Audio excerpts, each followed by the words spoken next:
ETF index mutual funds నేర్చుకుని stock మార్కెట్లో రాణించాలనుకుంటున్నారా? వెంటనే ఈ నెంబర్కి కాల్ చేయండి. సుమన్ టీవీ ప్రేక్షకులకు నమస్కారం. నేను మీ అనలిస్టు మందిరి కృష్ణారెడ్డిని మాట్లాడుతున్నాను. భారతదేశంలో ప్రైవేట్ రంగంలో నడుస్తున్నటువంటి నయారా చమురు కంపెనీ సుమారు 7,000 పెట్రోల్ బంకులు భారతదేశంలో నిర్వహిస్తోంది. అంటే 1,00,000కు పైగా మన దేశం లోపల పెట్రోల్ బంకులు ఉన్నాయి. దాంట్లో 7,000 పెట్రోల్ బంకుల్ని నయారా సంస్థ నిర్వహిస్తోంది. ఈ పెట్రోల్ బంకుల లోపల డీజిల్ రేటుని, పెట్రోల్ రేట్ని పెంచాలని నిర్ణయించుకున్నది నయారా సంస్థ. 5 రూపాయలకు పైగా పెట్రోల్ మీద, 3 రూపాయలకు పైగా డీజిల్ మీద రేట్లు పెంచింది. ఇది రష్యా కంపెనీ, బేసిక్గా ప్రైవేట్ కంపెనీ, రష్యాకు సంబంధించిన కంపెనీ. భారతదేశంలోనే కాకుండా ప్రపంచంలో అనేక దేశాల లోపల అవుట్లెట్లను నిర్వహిస్తోంది.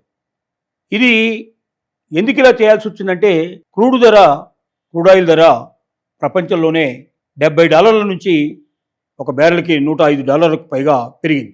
మరి ప్రభుత్వ రంగ సంస్థలు కాబట్టి మన దేశంలో ఉండేటువంటి బీపీసీఎల్ కానీ, ఇండియన్ ఆయిల్ కానీ, ఇలాంటి అన్ని కార్పొరేషన్స్ ప్రభుత్వ రంగ సంస్థలు కాబట్టి వాళ్ళు నష్టాన్ని కూడా కొంత భరిస్తూ ప్రజలకు రేట్లు పెంచకుండా ఇప్పటిదాకా దాన్ని మెయింటైన్ చేస్తూ వస్తున్నారు. కానీ ప్రైవేట్ రంగ సంస్థ ప్రభుత్వం సంబంధం లేదు కాబట్టి తప్పనిసరిగా నయారా సంస్థ ఏం చెప్పిందంటే, మేము ఎక్కువ పెట్టి రేటు పెట్టి కొంటున్నాం క్రూడ్ ఆయిల్ని, తద్వారా డీజిల్కి పెట్రోల్ తయారు చేయడంలో మాకు రేట్లు పెరిగిపోయాయి, అంత నష్టాన్ని మేము భరించలేం కాబట్టి 5 రూపాయల చిల్లర పెట్రోల్ మీద, 3 రూపాయల చిల్లర డీజిల్ మీద మాకు పెంచాల్సిందే అని చెప్పి వాళ్ళు పెంచేశారు. ప్రభుత్వ రంగ సంస్థలు కూడా ప్రీమియం పెట్రోల్కి ఇంత ముందే రేట్లు పెంచేయడం జరిగింది. 2 రూపాయల చిల్లర దాన్ని పెంచారు. అయితే కొత్తగా ప్రభుత్వం తీసుకున్న నిర్ణయం ప్రకారంగా ఎక్సైజ్ సుంకాన్ని తగ్గించడం ద్వారా ఇవాళ అనౌన్స్మెంట్ చేసింది సెంట్రల్ గవర్నమెంట్. 13 రూపాయలు ఎక్సైజ్ సుంకం పెట్రోల్ మీద ఉంటే దాన్ని 3 రూపాయలకి తగ్గించింది. అంటే 10 రూపాయలు దాదాపుగా పబ్లిక్ రిబేట్ ఇవ్వడం జరిగింది. తక్కువ 10 రూపాయలు తగ్గిపోతుంది రేట్ ఆటోమేటిక్గా మనకు పెట్రోల్ మీద. అలాగే డీజిల్ మీద 10% ఉండేటువంటి పన్నుని 0కి తీసుకొచ్చింది. అంటే 1 పైసా కూడా దాని మీద ఎక్సైజ్ కట్టాల్సిన అవసరం లేదు. అంటే సుమారుగా డీజిల్ కానీ పెట్రోల్ కానీ 10 రూపాయల డిఫరెన్స్ వస్తుంది. 10 రూపాయలు తగ్గినట్టు లెక్కేసుకోవాలి మనం. కాబట్టి నయారా కూడా మరి తప్పనిసరిగా వాళ్ళకు కూడా ఎక్సైజ్ పన్ను తగ్గుతుంది కాబట్టి ఈ రేట్లు తగ్గుతాయని మనం ఆశిద్దాం. ఏది ఏమైనప్పటికీ ఈ రకంగా పెట్రోల్ రేట్లు, డీజిల్ రేట్లు ఇలాగే తక్కువగా ఉంటాయి, ప్రభుత్వం ఎంతకాలమైన నష్టాలు భరిస్తుంది అనుకోవడం కూడా కరెక్ట్ కాదు. కొద్ది రోజులే భరిస్తుంది. ఇప్పుడు 5 రాష్ట్రాల్లో యుద్ధం, ఇప్పుడు మనకు రానున్న ఏప్రిల్లో 5 రాష్ట్రాల్లో ఎన్నికలు జరగబోతున్నాయి.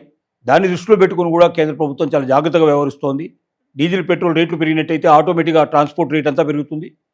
అన్ని వస్తువులకి, అన్ని సేవలకు రేట్లు ఎక్కువ పెరుగుతాయి కాబట్టి ఆ రేట్లు అధికంగా పెరిగినట్టయితే మరి దాన్ని భరించడం పేదవాళ్ళకి కష్టం అవుతుంది, మధ్యతరగతి వాళ్ళకి కానీ ప్రతి ఒక్కరికి చాలా ఇబ్బందికరమైన పరిస్థితి. ఎందుకంటే రేట్లు పెరిగితే ఆటోమేటిక్గా ఆదాయాన్ని ఖర్చులకి ఎక్కువగా ఖర్చు పెట్టాల్సిన పరిస్థితి ఏర్పడుతుంది, తద్వారా తగ్గిపోవాల్సిన పరిస్థితి ఏర్పడుతుంది.